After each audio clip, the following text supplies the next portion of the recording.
sebenarnya rezekinya milik dia, tapi nanti 2-3 tahun dia akan dapatkan. Tapi saya, karena dia tidak sabar, secara pragmatis pikirnya, pokoknya korupsikan dulu, biar saya bisa nikmati. Nah kalau dia bersabar mungkin 3 atau 4 tahun dia akan dapat harta itu. Ini karena kebodohan itu maka Allah katakan mereka itu zaluman jahulah. Manusia itu bodoh dan zalim. Nah, kalau kita lagi setelah amanah, seperti yang Ustaz bilang tadi, apa yang diinginkan harus dijalankan, yang disampaikan juga harus dijalankan, apapun itu. Bagaimana kalau kita melihat dari ihsan? Itu seperti apa, Ustaz? Ihsan itu kebaikan. Jadi setelah orang itu amanah, kenapa dia beramanah? Karena dia takut, ada yang ngawasi.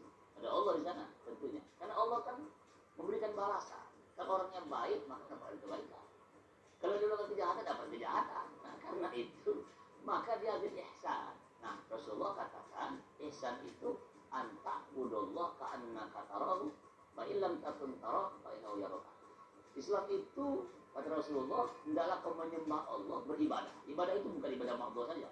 Ada ibadah ghairul makhluk, semuanya. Sholat, puasa, zakat, sedekah, berdagang, senyum, bergaul, semuanya ibadah.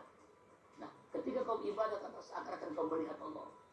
Dan kalau tidak bisa melihat Allah, sadari Allah selalu melihat. Itu ihsan. Ketika kita bisa merasakan bahwa Allah selalu mengawasi kita, ada pengawasan melekat kalau dalam pemerintahan, maka ada pengawasan malaikat. Allah tahu, karena itu menjadi ihsan, di hati-hati. Selalu membuat yang terbaik, berdagang dengan baik, dengan cara yang baik, dengan bahasa yang baik, dan sebagainya. Inilah konsep ihsan yang disebut dalam Islam. Oke. Kalau saya lihat itu berarti antara amanah dan ihsan itu seiring sejalan. Iya. Harus bisa dijalankan. Betul, dua-duanya. Di amanah itu orang yang bisa memegang tanggung jawab yang diberikan. Bagi pedagang, dia memberikan yang terbaik, dagangannya dagangan yang baik, tidak ada penipuan di sana.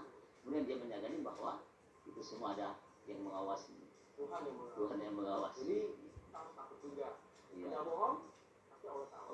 Anda benar, Tuhan pasti tahu. Iya, betul. Nah, seperti saya bilang tadi, seiring sejalan antara amanah dan ihsan. Apakah ketika kalau saya sebagai penjual dan Ustaz sebagai seorang pembeli, apakah kita harus memiliki sebuah kerjasama dalam adab berniaga seperti itu? Iya.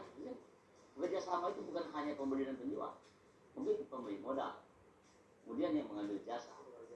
Jasa apakah namanya mudharabah, apakah namanya muzaroah, apakah macam-macam. Dalam Islam, itu sudah kerjasama yang baik. Pemilik modal harus menyadari bahwa kalau modalnya tidak dijalankan, tidak akan dapat keuntungan.